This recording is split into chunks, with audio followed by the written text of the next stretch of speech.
pessoas.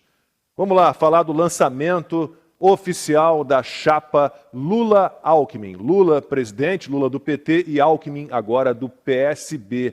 O ato foi em São Paulo, teve a presença de políticos dos partidos da coligação, presença da turma dos sindicatos, de artistas, e esconderam, viu, um pouquinho vermelho no palco no qual Lula leu um texto por quase 40 minutos. Ele prometeu o fim das ameaças a outros poderes e fez muitas críticas ao governo Bolsonaro. O artigo 1º da nossa Constituição enumera os fundamentos do Estado Democrático de Direito. E o primeiro fundamento é justamente a soberania. No entanto, a nossa soberania e a nossa democracia vêm sendo constantemente atacadas pela política irresponsável e criminosa do atual governo. E nessa semana, Lula foi capa da revista Time. Ele foi chamado de líder mais popular do Brasil.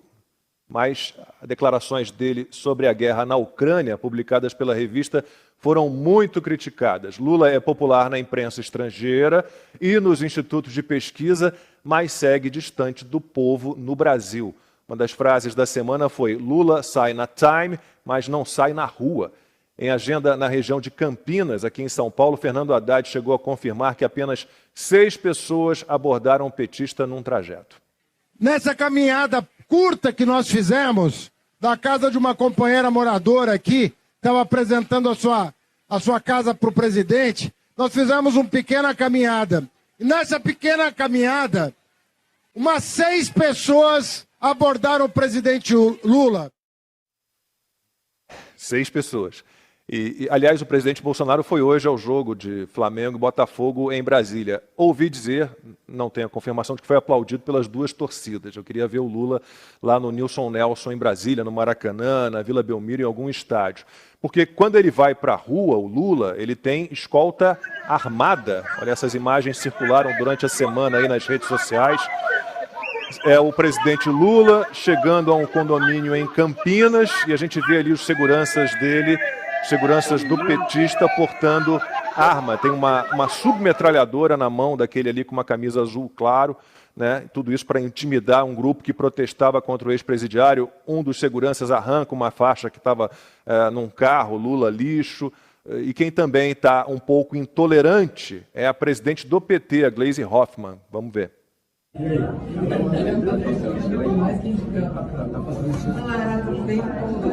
Lula nunca mais! Por que você não vai embora? Saia! Você também nunca mais! Dá vontade de ir lá e não tá. Constantino, você viu o Lula por aí na rua? Não vi não, Lacombe, mas eu quero até fazer uma correção, porque ouvindo ali direito o Haddad, ele disse umas 6 pessoas. Ele não foi nem preciso, ou seja, deve estar inflando o número, né? Umas 6 pessoas é maravilhoso. Veja, é exatamente isso, Lacombe. Primeira coisa para a gente interpretar disso tudo, né? O body language, como a gente chama, não condiz com a narrativa. Nós temos o Lula favoritíssimo, um clima de já ganhou, entre aspas, alguns institutos cantando a vitória já em primeiro turno, e eles estão nervosos, né? Não é um clima tranquilo para os petistas.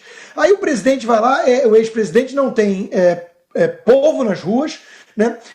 Mas ele consegue o quê? Consegue a patota, né? O consórcio, como diz o Fiuza, se mobiliza a seu favor. Então ele consegue ser capa da Time. A responsável, Chiara Nugent, é uma jornalista lá com seus 3.500 seguidores no Twitter, e agradeceu ao imitador de focas e ao Boulos, invasor de propriedade, né, pela entrevista. Entrevista aqui, obviamente, entre aspas. E o cara pega essa oportunidade, que cá entre nós, não é tudo isso não, né? Ele acha que todo mundo ficou com inveja dele sair na Time, ele tem inveja de presidente que depois do 3º ano de mandato arrasta multidões nas ruas, isso eu sei. Mas a Time anda um tanto decadente aqui nos Estados Unidos, mas tudo bem, ele consegue uma vitrine, ele consegue a exposição e faz o quê? Dá um tiro de bazuca no pé, pega aquela submetralhadora lá e fuzila o próprio pé, né? Porque ele vai lá e consegue, no seu relativismo tosco, dizer que o Zelensky é tão culpado pela guerra quanto o Putin. Isso pegou muito mal aqui para a esquerda americana, porque nos Estados Unidos, por conta daquela narrativa falsa de que o Trump tinha conluio com os russos, os democratas exploraram muito a questão da guerra e estão totalmente fechados com Zelensky, né? E demonizam Putin. Então, isso pegou muito mal. Mas por quê? Isso também foi um erro, né? Como dizem alguns por aí? Não, isso tem método.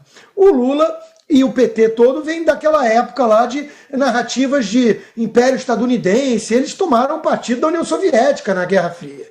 Eles têm uma simpatia. É a Rússia do Putin, que quer resgatar a grandeza do Império Soviético, que sustenta, por exemplo, o regime cubano e o regime venezuelano na América Latina. Regimes esses apoiados pelo Lula e pelo PT. Então, muita gente tentou apagar essa lambança, dizer, não, foi um erro, eu não concordo. Não foi um erro, foi uma exposição da essência verdadeira do PT e do lulismo. E aí eu volto a dizer que ele, nessas semanas, ele está muito solto e fazendo esse tipo de coisa, expondo a sua verdadeira essência. E isso está levando seus companheiros ao desespero, porque o Alckmin, eles terem que engolir o Alckmin na campanha diz respeito exatamente a isso, enganar a classe média trouxa.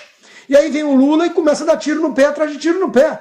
Zelensky e Putin são tão culpados quanto, classe média consumista e fascista, tem que regular a mídia e rede social, e blá blá blá. Quer dizer, o cara tá ensandecido por aí, dizendo aquilo que ele realmente pensa, e está assustando todo mundo como deveria assustar, né? Porque o lulismo é assustador. Então, é curioso isso. Agora, é só uma última questão aqui, quando ele fala aqui do ataque às instituições, ou seja, a mesma ladainha do senhor Rodrigo Pacheco, né? A gente pode pensar em duas coisas. Primeiro, é um hipócrita, porque é a turma ligada ao PT, como o MST, que foi lá atacar de fato, né, o apartamento da Carmen Lúcia, da ministra, do Supremo. Foi o MST que partiu para o ato. Não foi o deputado Daniel Silveira, que não controla nenhuma célula terrorista e que não ataca, não joga uma pedrinha, né? Uma pedrinha no Supremo. Foi a turma ligada ao Lula. E o segundo ponto é o seguinte, é óbvio que ele não quer atacar o STF. Aliás, não podemos sequer deixar batido. Foi uma tirada do Luiz, da conta Oi Luiz, Luiz que esteve aqui na semana passada, que você até mencionou, Lacombe, que teve essa sacada, né? Parabéns ao STF no dia de hoje. Porque se tem alguém que é uma mãezona nesse país, é o STF para o Lula.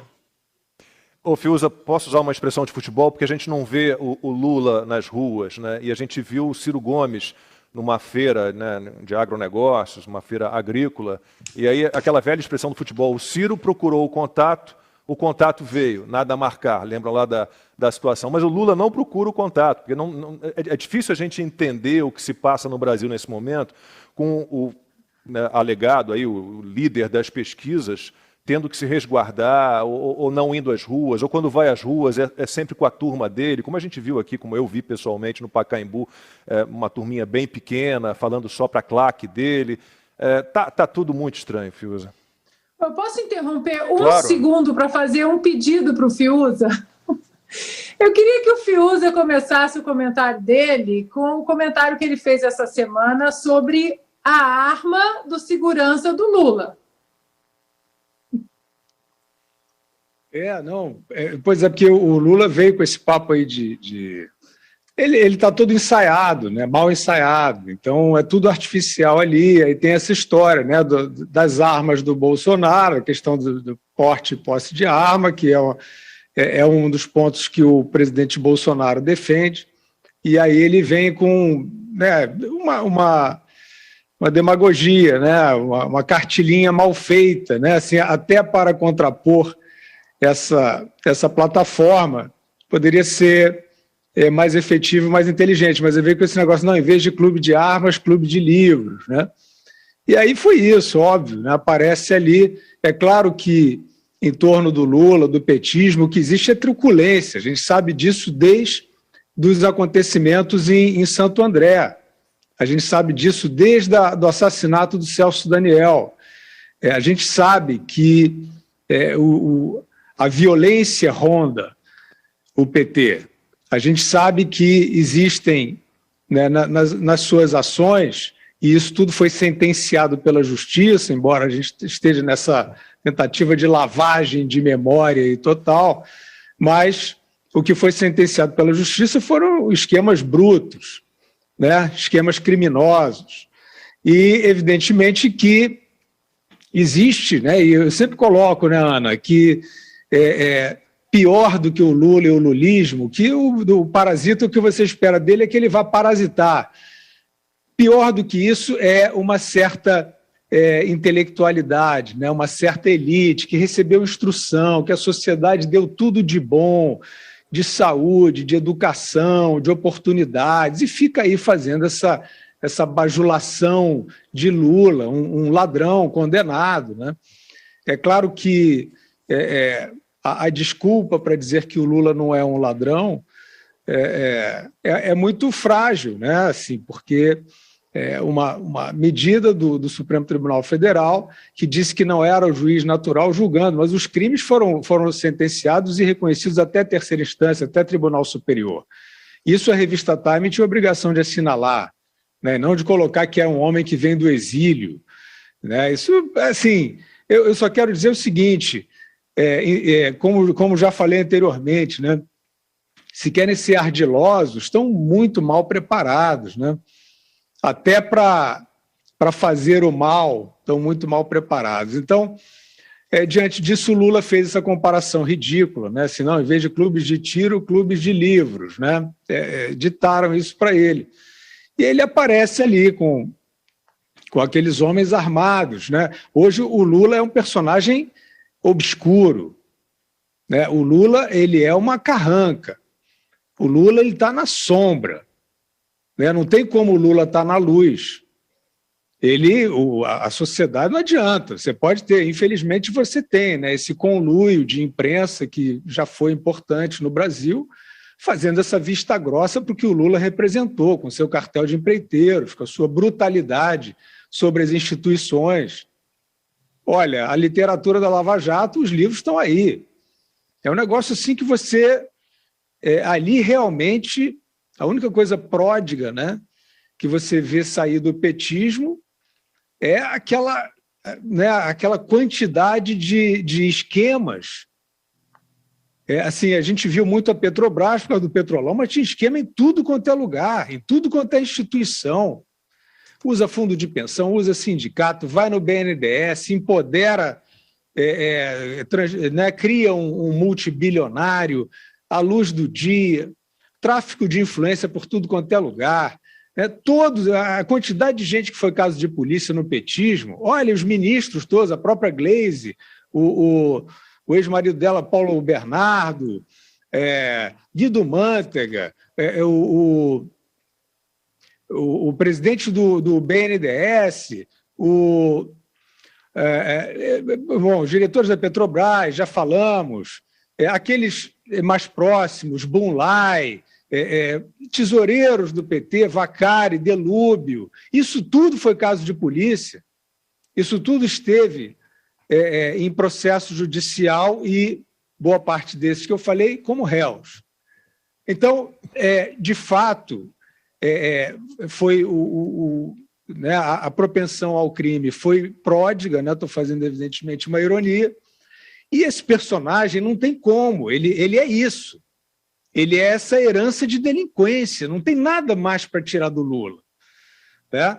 É claro que hoje você tem uma parte da sociedade que até... Porque qual é o truque, né, Lacombe? Se fossem só essas almas penadas do petismo, já tinha desaparecido. O problema são os cínicos. O problema é justamente a revista Time. O problema é o Geraldo Alckmin, né? Aqueles que vêm aí de outro espectro e emprestam os seus corpinhos e as suas alminhas a esse delinquente, que é um símbolo da delinquência, não tem como você retirar. Eu não ouvi nenhum ministro do STJ dizer que aqueles crimes não existiram. Então, é tudo uma gambiarra, né, de reabilitação, e aí, só para comentar o que a Ana trouxe, que realmente aquele segurança do Lula com uma submetralhadora, representando essa obscuridade que cerca o Lula. Né? Não tem nada mais em torno desse personagem. Se ele já teve algum charme, né? Mesmo o charme do meio Macunaíma, nem isso ele tem mais. Ele cometeu crimes que foram, de alguma maneira, quer dizer, ele foi descondenado, como se tem dito, né? Se ninguém ninguém de boa fé entendeu essa manobra do Supremo e a considerou suficiente para que o Lula seja considerado um homem honesto. Ele é o que a gente sabe que ele é. E, no entanto, ele não pode circular, ele não tem, eu digo, ele não existe na luz. O Lula não existe na luz, ele só existe na sombra e nas manchetes daqueles que querem lançar luz artificial. E eu comentei isso, eu falei, bom, ali não era, então a gente se enganou. Ali não era uma submetralhadora na mão de um personagem ali protegendo um homem odiado pelo seu país. Era um livro, né? Sabe esse negócio da checagem? Né? Assim, checamos, não é isso que a gente vê? Você checa o que você quiser, é o nome do jogo. Então nós checamos, não era uma submetralhadora, era um livro, era o Clube do Livro, aquele ali era um adido cultural do futuro governo Lula, portando um livro. Foi um erro aí de percepção. Agora, só para fechar com as metáforas futebolísticas, né, Lacombe, que até o Lula gostava muito, e teve uma época aí até que a gente aguentou, porque a gente achava que poderia sair ali, né? Enfim, um governo pelo menos passageiro e não uma quadrilha. Você falou do Ciro Gomes, do Lula, e no futebol você citou, né, essas metáforas, tem aquela também que esse é a natureza marca. Isso aí, para quem não é do futebol, é isso. O cara é ruim, não tem efetividade, não tem como ele fazer gol, deixa que esse é a natureza marca. Eu não sei, a Ana tem falado isso muito, né? Deixa falar, deixa o Lula falar. E, sem dúvida, em termos de disputa eleitoral, o que o oponente dele, que está colocado aí principalmente, que é o presidente Bolsonaro, mais quer que ele fale.